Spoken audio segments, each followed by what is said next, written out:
Hey guys, it's Laurie of Laurie's Sewing.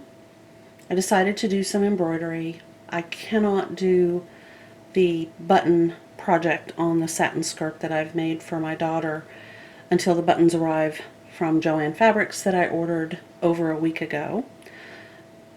Therefore, I'm just doing some embroidery while I wait. This is a kitchen towel that I did Martha's iron-on for myself. I wanted to do the teal and red combo, and while I was working on it on Friday, that's what I'm doing right now is on Friday. Today is Sunday. Today is the 31st of January 2021. But while I was working on it, I started thinking about doing a blended floss application, which I'm not doing it yet, but at one point I work on blending, and then I just decided I'll do 1 teal to 2 red, and then 2 teal to 2 red, or I don't know, it was just sort of a mix and match. I wasn't really thinking about it, I just decided to see what it would look like, and I really ended up liking it a lot. So the rest of the buttons that I have on this particular piece of embroidery are likely going to be the blended because I'm obsessed now. These flosses are not high end. They were really inexpensive collections that I purchased on Amazon last year. Like you got 30 or 40 or 172, I think at one point, or 72, some ridiculous amount for $14. I have no idea. There's no name. One of the collections I bought has a really nice satiny feel. The other one, not so much. You can totally tell it's not even close to being as nice as, say, DMC. But they work out. They're fine. They do the job. When I work on the baby outfit, I will be using a high quality floss. I will not be using these because I don't know, if it ends up being something that will be passed down or used over and over. I want it to last, and if I use a really inexpensive floss, I don't know. It won't really feel like an heirloom to me.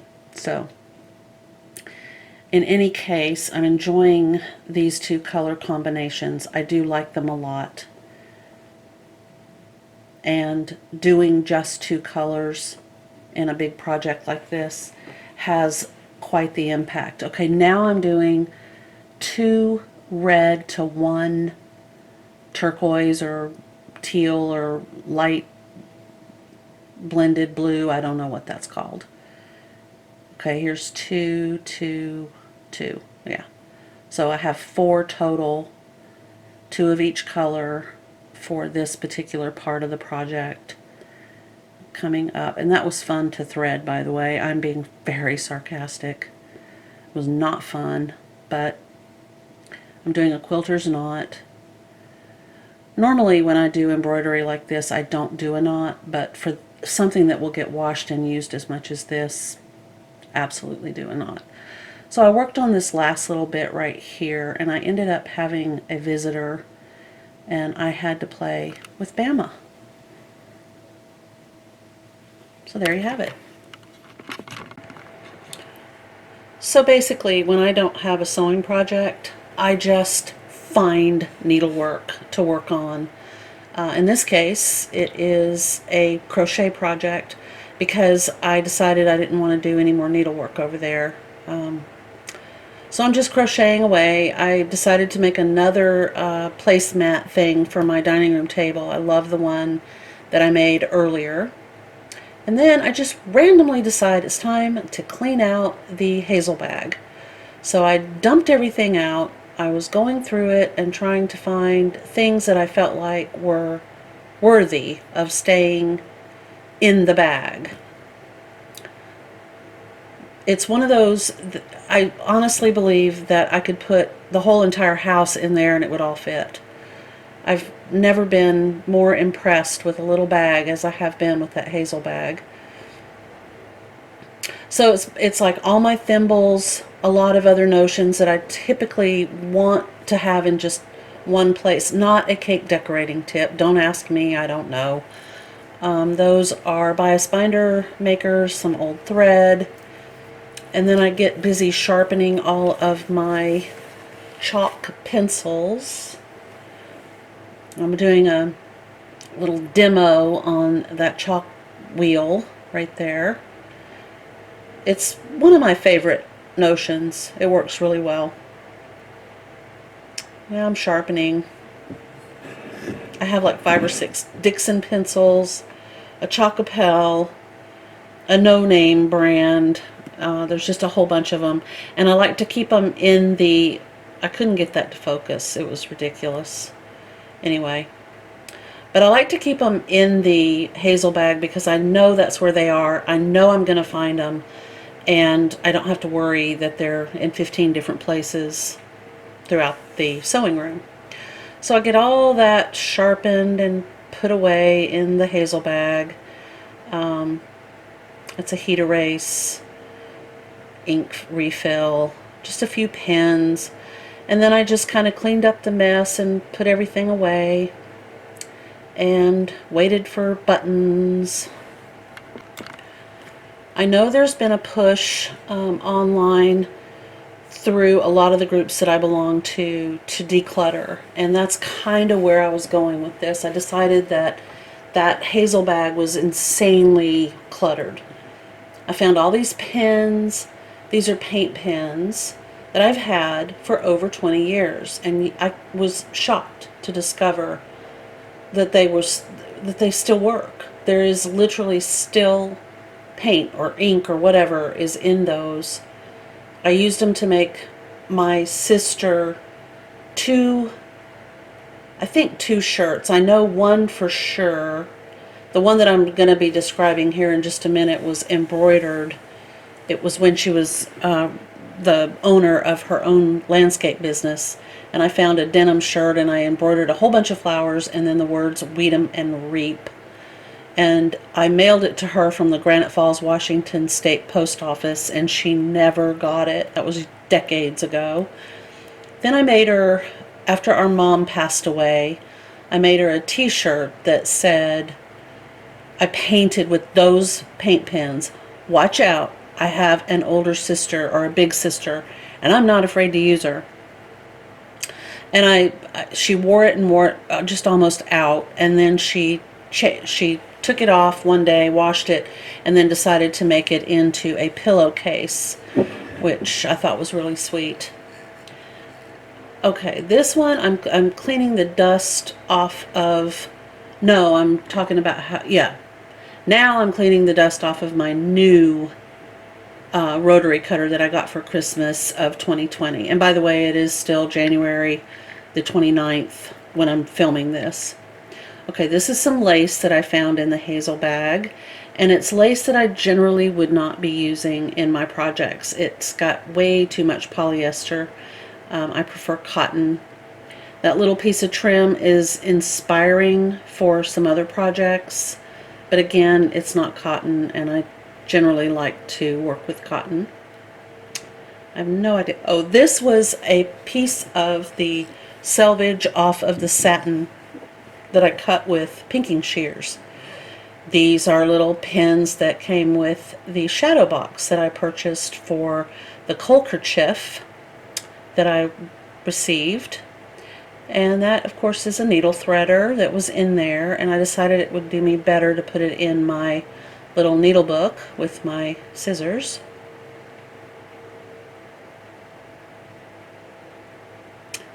I guess I was just going to demonstrate how that holds them in. Okay. All right. And now let's see, my tailor's chalk just went in there. I love tailor's chalk.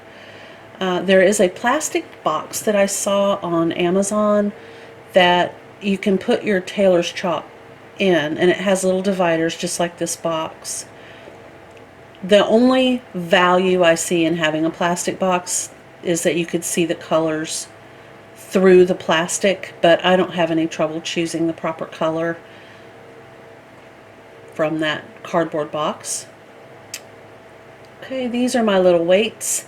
And the reason I decided to go over those is they are filled with BBs.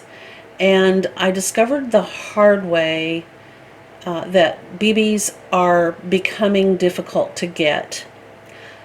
I had asked my husband to purchase a refill for me, and he encountered some issues with that. So I'm kind of looking into some alternative weights.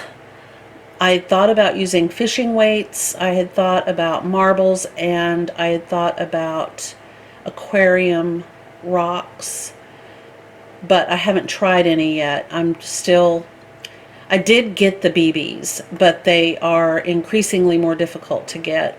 I just don't like the idea of using plastic, and I can also reuse BBs. So that's going to be kind of a thing I'll be looking into. I know I'm just kind of trying to justify keeping weird things that I normally, well, I don't normally throw things away, so. Oh, this is a little notebook that I made for myself last year, or kind of early last year, and I decided that I wanted to refill it with paper. So I took some of this paper that I had and I stitched it to my piece of cardboard, and I put it back into my little notebook. It worked out great, and I can keep that in my hazel bag. I love the idea.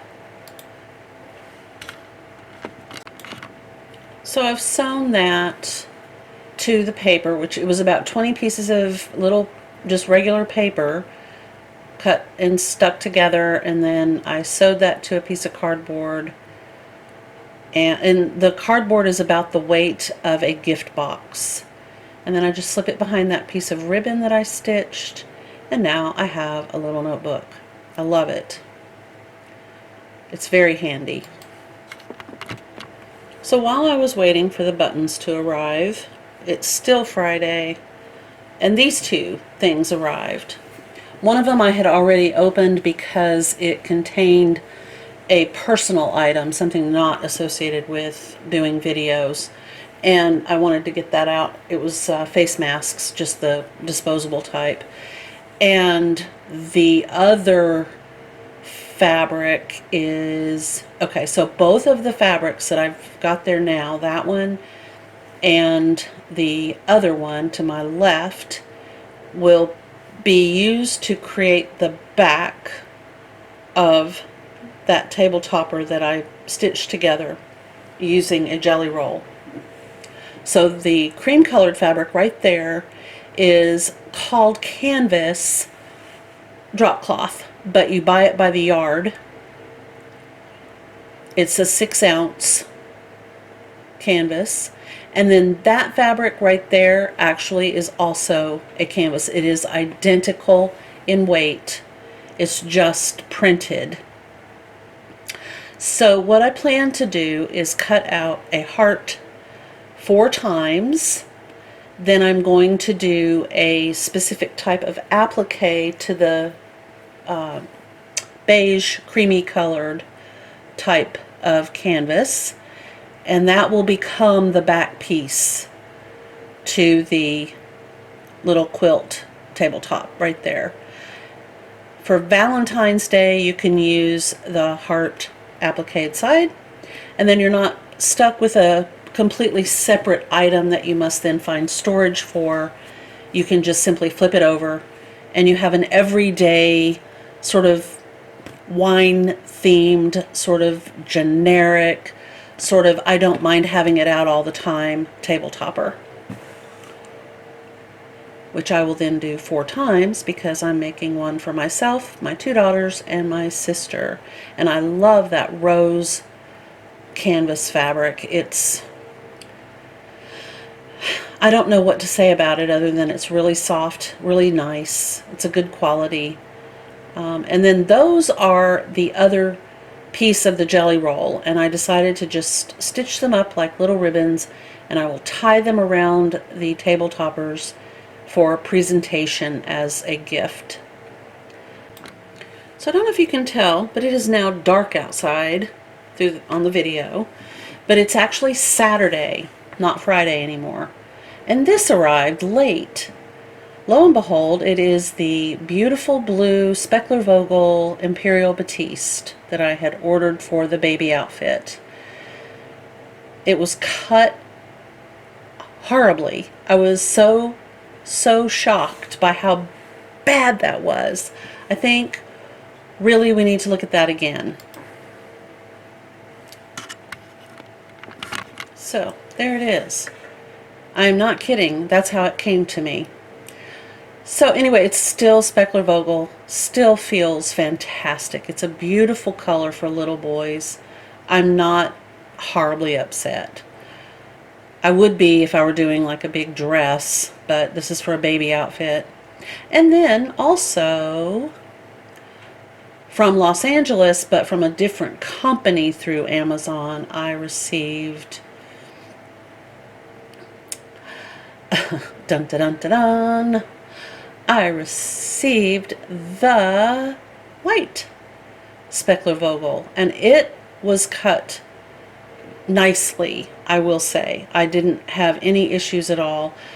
Both of these arrived from a company, I guess it has a store on Amazon, and they're both in Los Angeles, but they have different zip codes. So kind of weird to me. I don't know. I guess I don't really know how things work. But the fabric is nice. Now the blue is hard to tell, but it's completely covered in sparkles. Just some kind of weird, like a glitter fabric was next to it. So my plan, as always, is to wash it, but I'm not going to use a detergent or a fabric softener.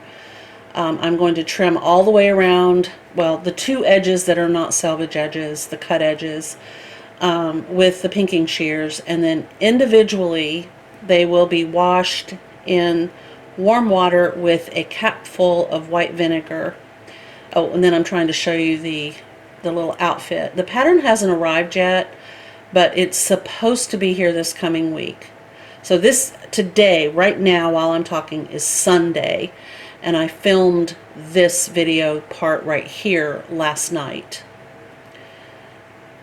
So I was just delighted. I was talking about how I used to layer the white speckler on top of the blue or a pink or a mint to kind of give it a muted color effect. I think it's so pretty, and especially if you do it on the same clothing item or baby outfit. If you do a collar that way, or if you do the skirt of a little dress that way, or even just the hem of a very full dress, you get such an interesting look. It's not Madeira, obviously, but I mean, you could do a Madeira that way, but the Madeira part that you're adding to the garment would be heavier by 2 layers of fabric. So anyway, I am delighted that it arrived. I thought one of those 2 packages would be the buttons, but the weird thing is the buttons were in Sacramento on Wednesday, and the email that I got said they would be here on Thursday. So Thursday I checked the mail, they weren't there. So I checked tracking on Thursday and they were in Oregon. And so they said they would be here to me on Friday, which obviously they were not. And I checked tracking yesterday, they were still in Oregon. And I thought, well, okay, I'll probably get them sometime this coming week. So now it's already been over a week and a half at this point. And lo and behold, if those silly old buttons didn't show up by FedEx today, on Sunday, With the arrival of the buttons, I am looking forward to completing the skirt and delivering it to my daughter. It just needs the buttons and the buttonholes. And a hem, I guess. So here we go. 2 packets of buttons, finally, that arrived FedEx instead of through the UPS, United States Postal Service. There's 1 and 2. And I was worried because I could see the imprint of the buttons on the outside of that bag. It kind of worried me. But I didn't notice when I took them out that one of the packets had apparently, or cards I guess, had apparently already had an issue, because as I was cursing the staple on this one, I finally got that off, I realized that this one had been taped. So either somebody had removed them or something happened to them. But the buttons appear to be fine. I didn't notice any problems with them. So that's fine with me. And then I just had a little bit of fun playing with them. There's just something satisfying about metal buttons to me, especially with sparkles and bling. I have all I need now to finish up. They're just so pretty. And they look really nice on the skirt with that satin. So if you liked this video, please give it a thumbs up. If you haven't already subscribed, please consider doing so. And thank you so much for watching. I will see you in the next video. We'll be very busy. Bye.